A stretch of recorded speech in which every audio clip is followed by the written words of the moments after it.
Yeah, hi all. So it's almost December 2022, and thanks to John Webster, I just managed to purchase one of his Mk2 Sinclair C5 rear disc brake kits. So I believe the benefit of this is that you can also fit the larger discs, so the two different sized discs on the C5, which is quite nice if you want some even better increased stopping power. And obviously you need a different caliper as well if you want to go for the larger one.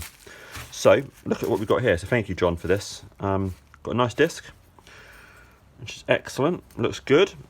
We've got John's special sort of spacer adapter. So this part here sits inside the rear wheel. It's got the grip on there, so it fits in really tight. And obviously the disc then butts up against that. So that's a key item there.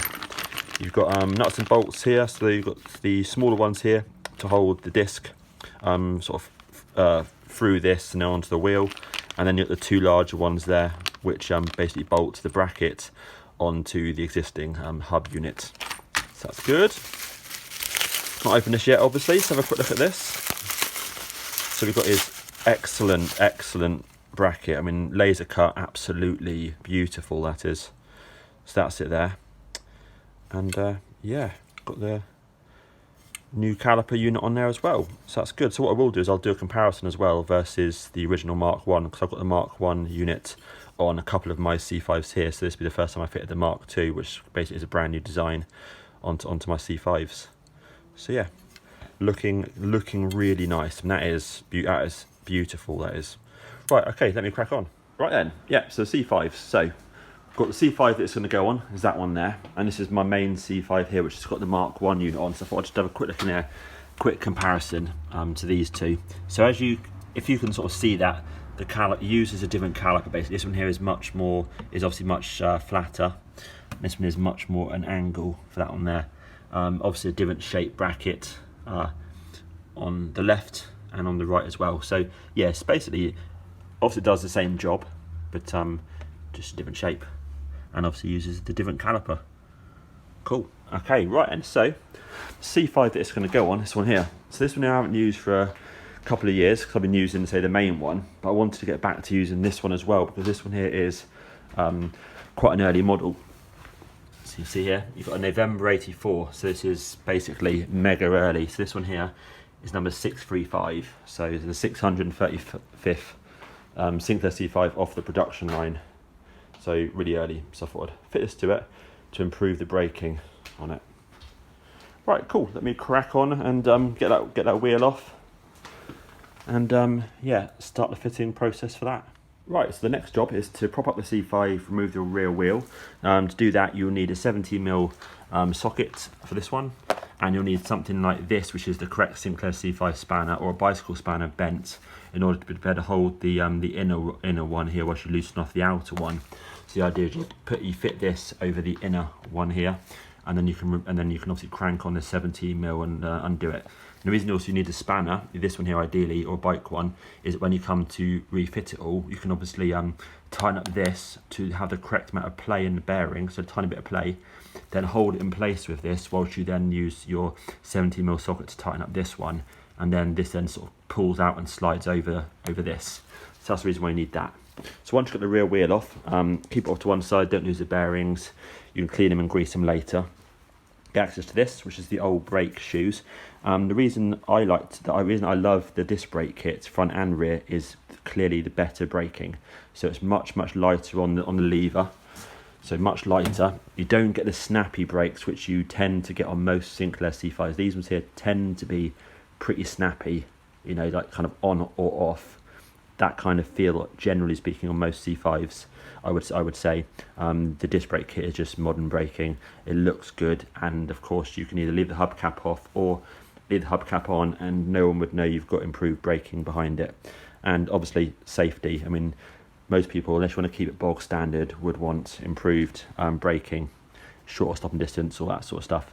So yeah, the plan is now to remove these and the bolts for this, and say the levers and all that sort of stuff, in order to be able to get this whole hub off.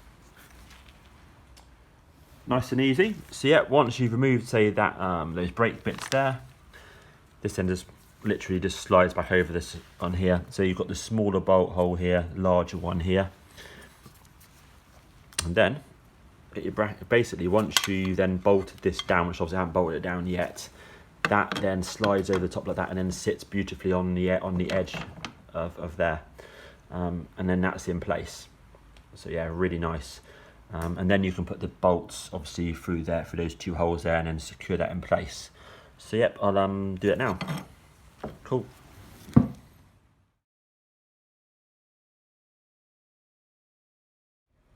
Yeah, really easy. So that looks excellent. So yeah, just tighten those up. Obviously, you know, they're going around through plastic on this side here, so you don't need to like super crank them tight, but just like normal snug, tighten them up. So Allen key on this end here.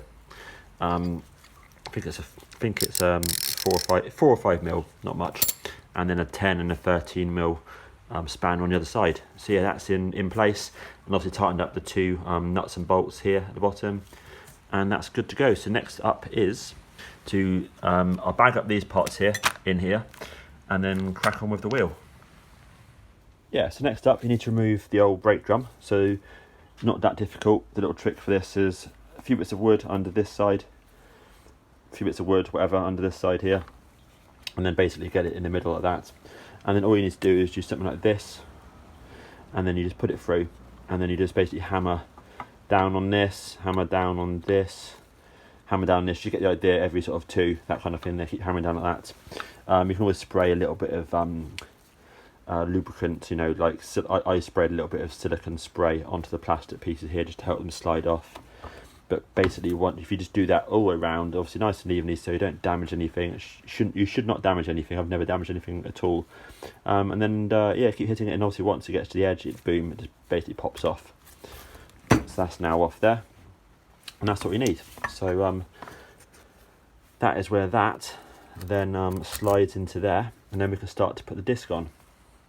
Cool. Right then, so the technique I like to use to this is, you obviously want to get the disc obviously dead centre, ready for your drills. So what you need to do is, comes with this, which you just leave on. You don't need this piece here, but you leave it on for the moment. And what I do is I then just get some masking tape and carefully wrap it around there. You know, just sort of a number of lengths basically. You wrap it around there, nice and flat, nice and even, until this goes on top and doesn't move around. If you don't have the tape on, it literally moves around, you know, a millimetre, I would say, roughly that sort of gap. And then you basically, in between each of the spokes here, is where you obviously need to drill your screw hole.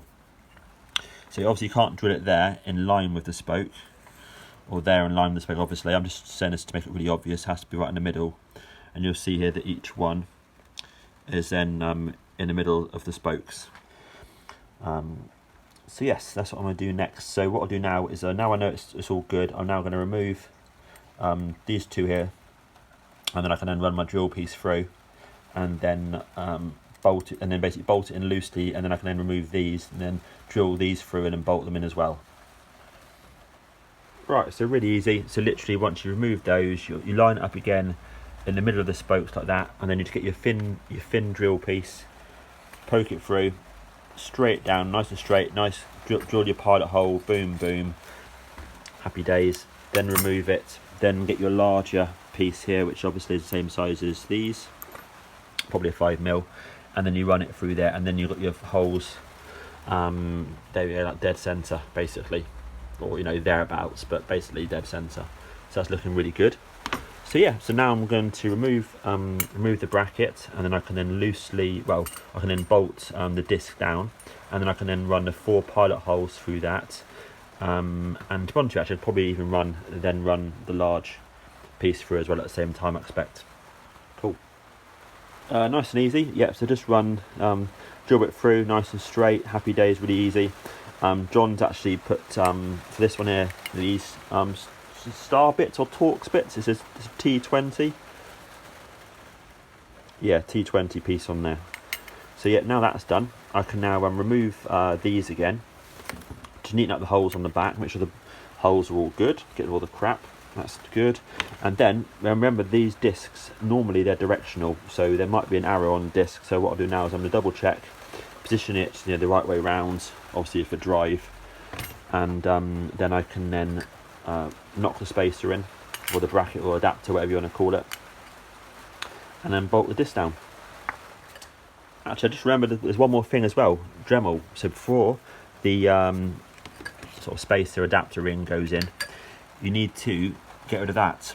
So if you don't get rid of that, using something like a Dremel or whatever you want to use, then this piece here won't sit completely flat, so your disc will obviously be ever so slightly up at one side. So really important to just get rid of that with a Dremel. It'll take about 30 seconds. Right, so that's gone. Really quick, super easy. This then pushes in there. Excellent. Get the disc. So check if there's a direction arrow on it or not.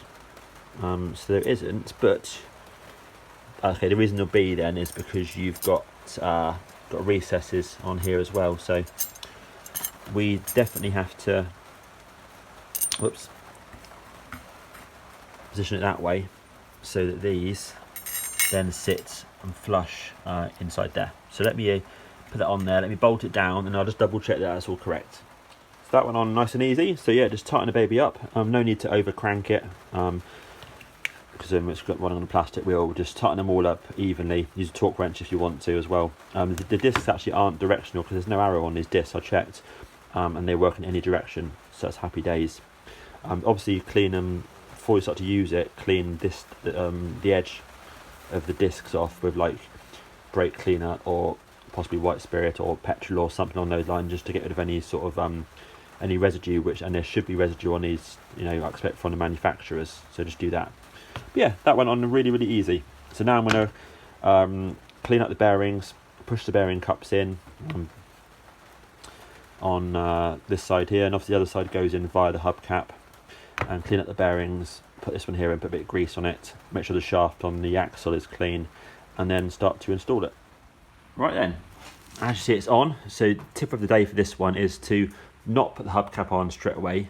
Put it on with the cone nuts first of all, and get it obviously so it's, and it just tighten up, and then get it sort of spinning. That's perfect. Now the reason we leave the hubcap off is so you can set the caliper up, because it's much easier to set the caliper up, being able to see it from say both angles, but particularly from this side, so you can get the height right, make sure it's set up right. Then once the caliper's on correctly, easy, just remove this, put the hubcap on, cone nut back on, locking nut back on, and then job done.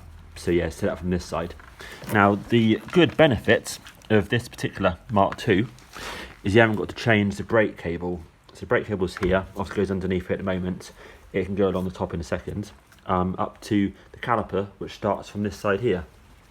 So when the caliper's on, it'll be like that, and yeah, the brake cable will go straight into there, whereas on the previous kit you generally had to if you're running the original cable or original length cable, had to change the cable for a slightly longer cable. So yes, let's try that out. So yeah, I'm going to bolt this on now, get it set up, and then go from there. Right, it's on and it looks good. Okay, so the techniques for this, like I mentioned to you, run it without the hubcap for the moment, and also probably actually just whilst you test run it as well. So tip for this then is put the caliper on loosely. Now I put it on place and sort of hovered it in place and had a look, and I then used 2 fat washers, because basically the bolts come with a number of like 6 washers, 2 fat washers at the bottom, thin one at the top, and on here I used a fat one on the bottom, and then the thin one and the fat one at the top, and that way it gets sure the angle of the caliper set at the right sort of height. So for me that was spot on. We've also got adjustment here on this silver screw here, which can adjust the this outer pad in and out as well. So there's a few setups you can do on this. So what I did is then, again, thanks John for creating this so that this stock cable works. So connect up the stock cable in there, and I pulled the lever forward a little bit, just so when I pulled the lever there, it didn't go all the way in, it sort of goes in about halfway. So that's fine on there for the moment. Then once these two here loose, you can then squeeze the brake, which obviously then squeezes the 2 pads inwards, and what it does is, generally speaking, it then centres the caliper in the mount and onto the disc to give you a sort of starting point. So hold it with your left hand and then tighten up these 2 here with the Allen key, then release it, and then obviously spin it and see how it sounds. Now it's fine if it rubs a bit on here, because like this one here, it's rubbing ever so slightly, that's fine. It's bedding in the pads, one way or the other. you can then obviously run it, and then you can then adjust it by tightening in this one here. If you want a bit more braking capacity, you know, maybe tighten it a little bit there, you know, just so this pad here is slightly more rubbing against the disc. And obviously, you know, it'll bed the unit in basically once you've run it and broken it in and tested it, etc. And then you can adjust it again if you need to. But yeah, I'm definitely pleased with the aspect there at the moment. I'd say it's really good for the first setup. So I'm going to now just give them a little bit more of a tighten up on the spanner, tighten up the brake cable here, make sure it feels good, and then yeah, then go out for a test run, adjust it if I need to, and then once I've sort of given it, you know, just a good old run for sort of half an hour, just checking the brakes, make sure it's happy. Once I'm pleased with it, then I'll put the hubcap back on, and yeah, happy days. But yeah, loving it. So thank you, John. I would say this probably take most people, honestly, about an hour and a half, I would say, if you just get on with it and fit it. So it's not difficult at all. And I say in much improved braking, gentler and just better, you know. Cool, there we go. Nice. And actually I'll put a little tab on there as well, just to sort of finish it off, and then probably sort of tuck it down the back here, I expect.